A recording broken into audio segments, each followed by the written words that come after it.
The Burning Truth with Casey Hendrickson.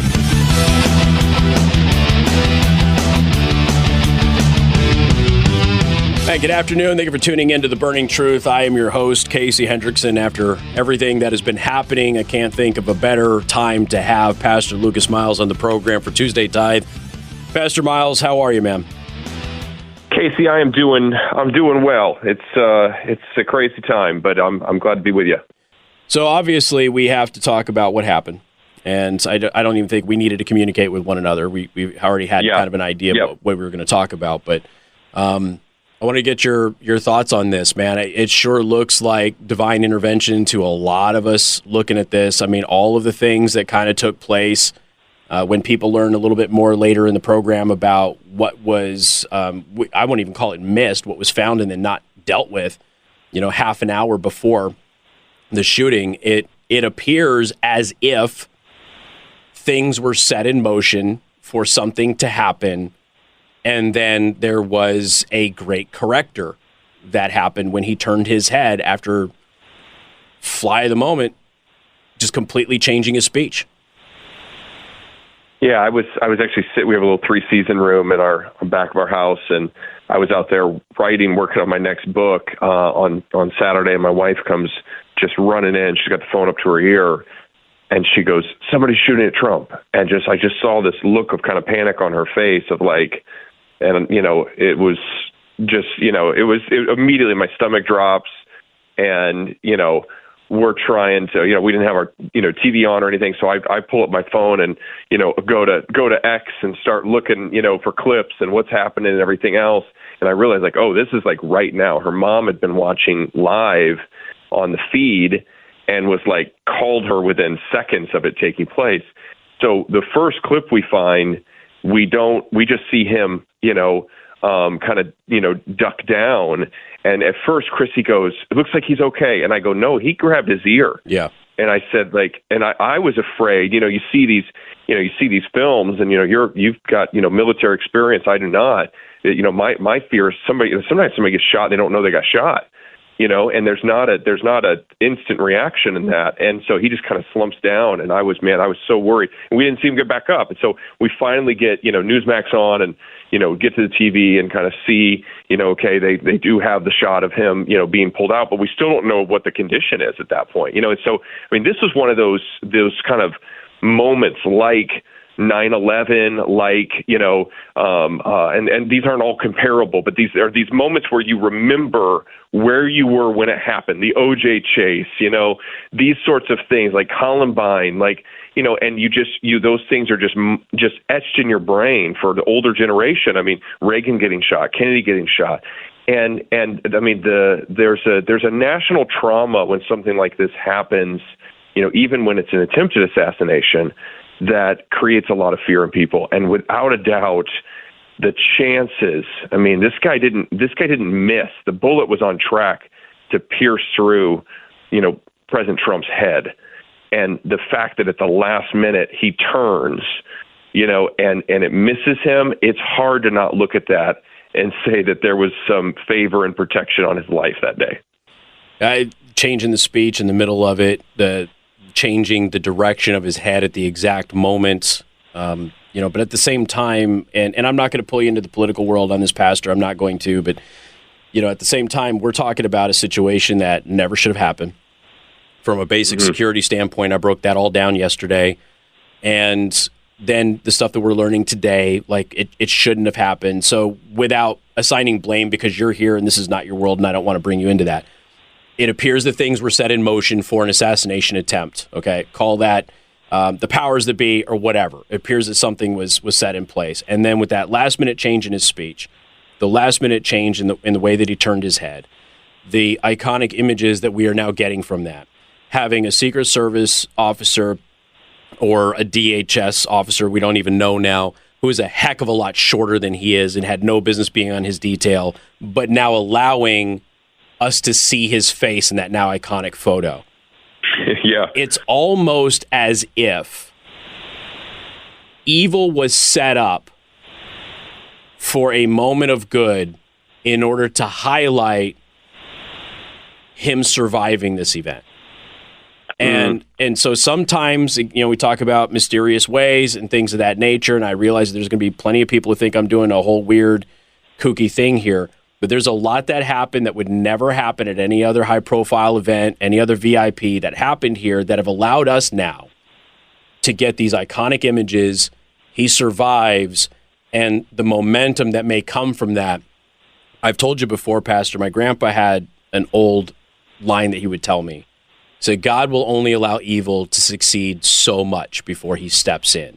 This, to me, feels like one of those moments. What about you? Yeah, Romans 8:28, it says that we know that all things work together for the good of those who love God, who are called according to his purpose. And then it goes on talking about kind of God's foreknowledge and events and things like that.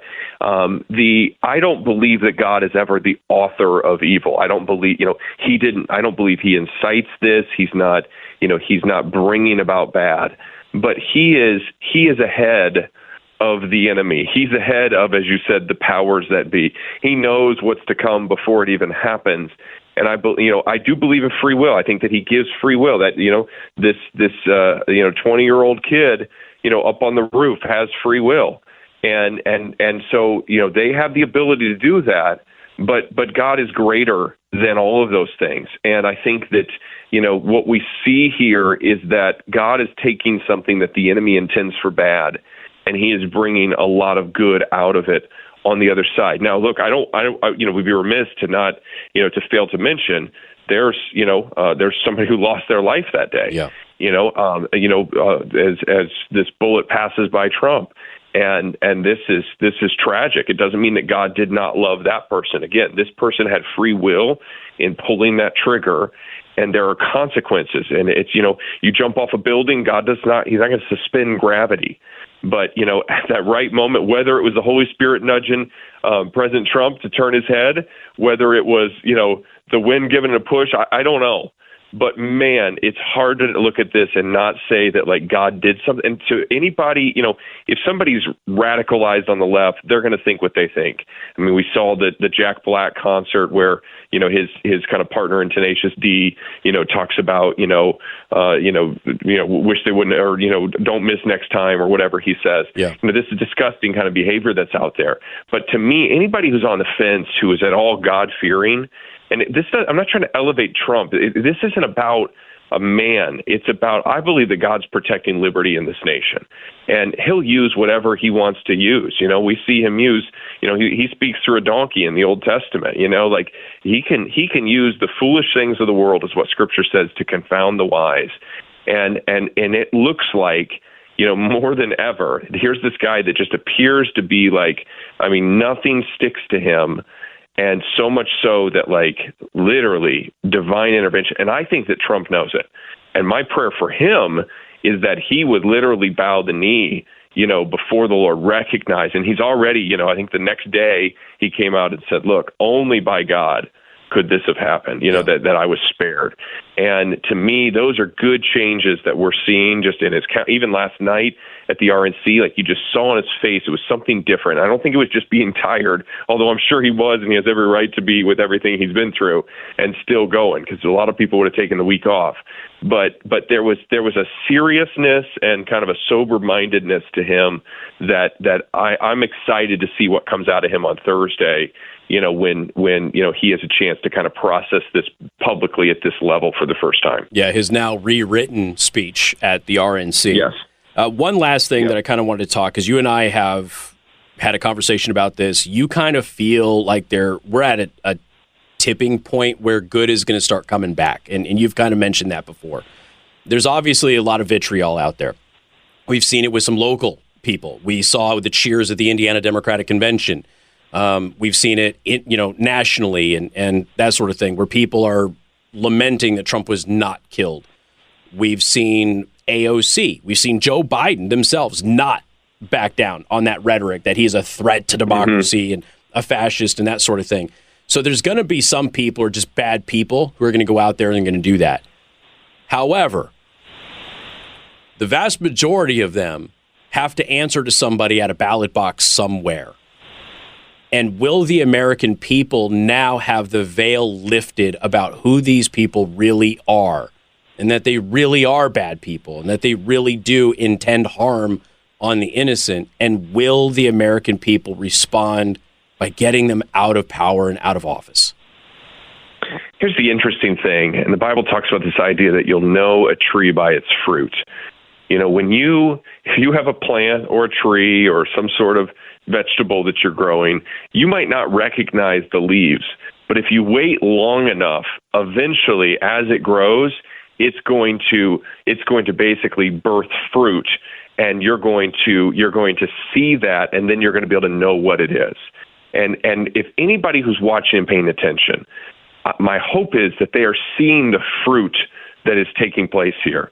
They are seeing the fruit of that vitriol. They're seeing the fruit of that evil and that just tyrannical sort of view, and that they can look at this. And this is not left, right. This is not Republican, Democrat. We now have a good versus evil situation, and I think that we have to be able to call that what it is. And I think anybody with ears to hear and eyes to see is able to see really what the fruit of that is. And I hope that changes their view this November at the ballot box. Any last-minute message for anybody out there who is enraged and even responding to some of the disgusting comments that people are posting online, who are angry, that Trump was nearly assassinated?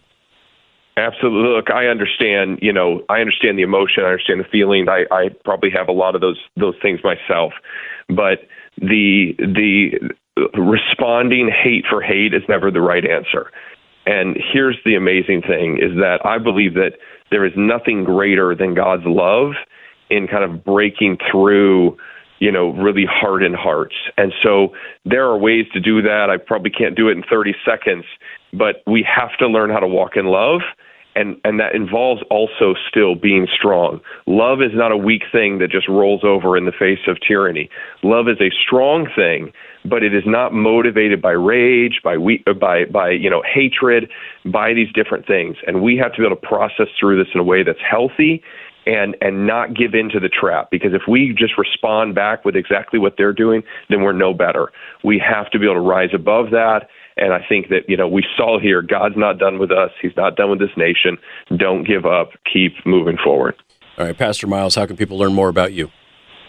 Absolutely. Come out, see us at Influence Church, 10 a.m. on Sundays. We did actually about 30 minutes at the top of the service this week, praying for our nation and President Trump and just all those involved and the victims. And this is, if you've not been attending church on a regular basis right now, now's the time to plug into churches, because you got to find a good church it's more evident than ever that faith matters and that God's got a plan for this world. And so come see us. All right. Pastor Miles, appreciate your time. Thank you very much. Thank you. Bye. You got more coming up. You're tuned in to The Burning Truth. Podcasts by Federated Media.